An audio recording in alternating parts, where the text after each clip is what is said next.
Elles sont plusieurs milliers de femmes à sauter le pas, revenir aux cheveux naturels, cheveux crépus, nattes collées ou afro.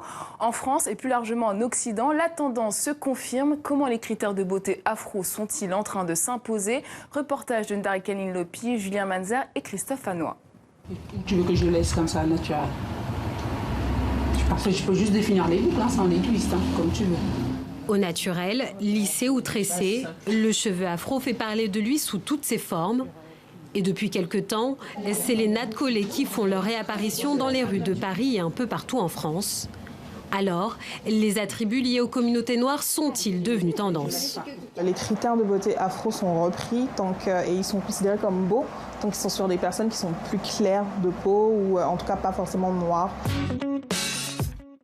Kim Kardashian est souvent taxée de copier en tout cas la culture afro et effectivement c'est elle qui a démocratisé un peu le côté lèvres pulpeuses, poitrine voluptueuse, hanches. Ces attributs-là sont repris des femmes noires et ne sont considérés comme beaux qu'une fois que c'est porté par quelqu'un d'autre, quelqu'un à la peau plus claire en tout cas.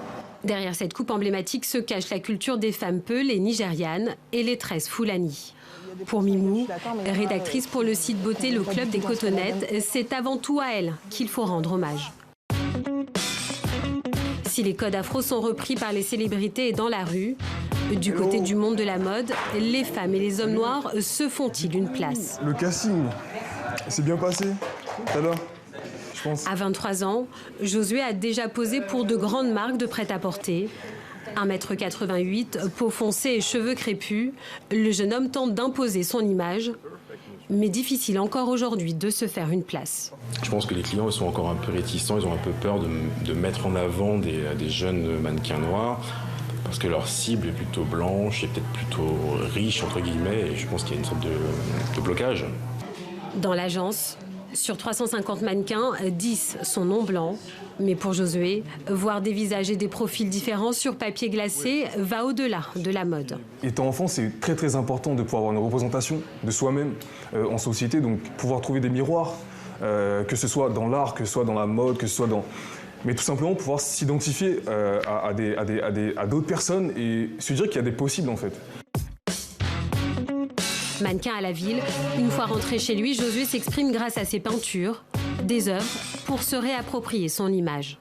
La peinture, ça me permet déjà de me représenter. C'est-à-dire que je n'ai pas à attendre d'être pris à un casting ou pas. Je peux me représenter comme je veux. Moi, avec mon afro, je peux grossir mon afro. Je peux vraiment faire une représentation qui, moi, va me parler où je vais me sentir bien. À travers ses coups de pinceau, aujourd'hui, Josué souhaite sublimer les différences. Loin des podiums, en France, les communautés noires se réapproprient leurs critères de beauté.